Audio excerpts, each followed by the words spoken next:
Hello everyone. I'm going to talk to you about some new features that we have implemented, but that's not the main thing I want to convey today. As you can see, the topic of the presentation is about defining application-specific workflows. And I think a lot of what we've heard today is about bringing more physics to the simulation models, make them solve faster, but we also heard a lot about connecting different tools together, sharing data between different teams, between different solvers, and that's really in this direction that this talk is directed. And hopefully it's also a nice introduction to the talk of Alina just after, who will demonstrate actually some of the use case with the tools that I will describe. So, before describing exactly what we are talking about with these application-specific workflows, and for any of the new features that we develop in any simulation tool, we always start with analyzing what are the challenges that our customers are facing and what they mean and how we could find solutions to them. So, since we work a lot with the automotive industry, I decided to take that as an example. And typically when we talk to our customers in the automotive industry and ask them about the challenges they're facing, in particular right now with electrification challenges, they come back to us with different things. Typically they're asked to have shorter product development cycles. They're asked to reduce the number of prototypes. They're dealing with electrification, so an electric powertrain, which involves different frequencies we need to solve. Different sources of noise. You don't have an engine anymore, and you can hear more wind noise maybe, or tire noise that you were not getting before. And some other challenges like lightweighting, sustainability, integrating autonomous technology in the car.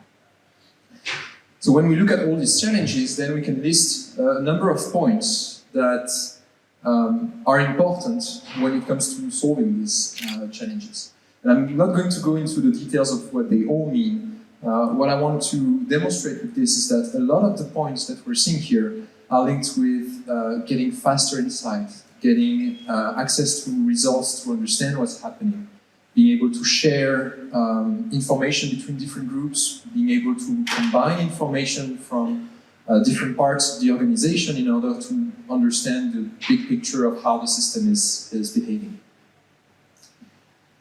So that's really to solve this type of problems that we have started to work on an environment for building specific workflows to solve specific problems that these customers are facing. The tool we came up with is named the Workflow Manager.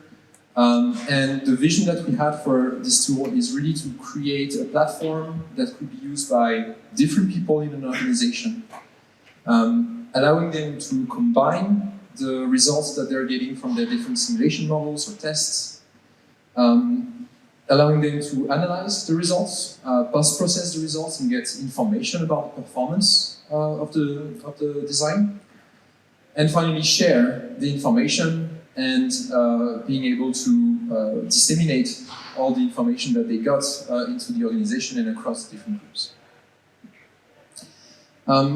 So I want to illustrate what we aim to create with this type of workflows by describing the work of, let's say, a team working on designing an electric motor. In the first case here, I'm going to describe what I would call a linear workflow, which is still the way many companies are working, where essentially you have different groups or different parts of the team that are responsible for different performance attributes. So say you have electrical engineers responsible for the efficiency of the motor, you have a mechanical engineer that will design the housing and be responsible for the vibrations, and then acoustic engineers, which will be responsible for sound quality and noise radiated by the motor. Typically, what we're observing is that these different groups are working in silos, or working in silos for a large part of the design process. So all these guys will iterate, make iterations, making some assumptions on what the work of the other groups are, And at some point in time, they will put all this information together, share the different results file, do some chained simulation with the objective to really assess precisely what the performance attributes are in the end for a given point in the design process. So that's still how a lot of the companies are working at the moment. The problem that people have with this approach is that essentially it's only when they put all the pieces together that they come to realize that, well, maybe what some of the teams have been doing has been detrimental to some of the other teams' work. And so it's not necessarily the way with which you can reach the optimal design in the fastest way.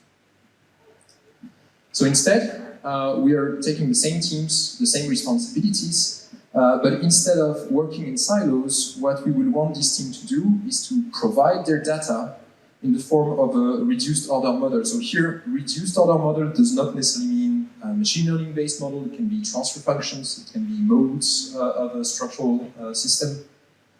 So they provide this information to our interactive workflow. The workflow will post-process this data, combine it, run the different assembly of the different results, and then provide post-processing, so different performance indicators. So the result of this workflow here is informing us on the different performance attributes that the different teams are interested with. So here, efficiency, vibration, and radiality noise. And then what's interesting from here is that each of the team can actually perform their design iterations, and each time they have a new set of results that they were able to produce with one of their tools they're using, they can push it to the interactive workflow, and the workflow will inform them on the performance attribute they are mainly interested in, but also on how this impacts the other performance attributes that the other teams are working on. And typically working that way, this allows for converging faster towards a better solution for designing a complex product. So that was one example of an electric motor. Obviously, this type of processes need to be tailored to specific applications that people are working on. So we've started to work on that direction 2 years ago, I think. Now we have 3 different tools that are all very focused towards the automotive industry. So we have verticals for electric motor noise, pass-by noise, and also damping pad positioning. But our ambition is to create a lot more of these workflows that are not only limited to automotive, that are not only limited to strictly NVH, and that are adapted to helping a lot of different companies to reach their different performance attributes by iterating on their design. So that's the big picture of the environment that we have created. And now I will leave the floor to Alina, who will demonstrate, let's say, some of the usage.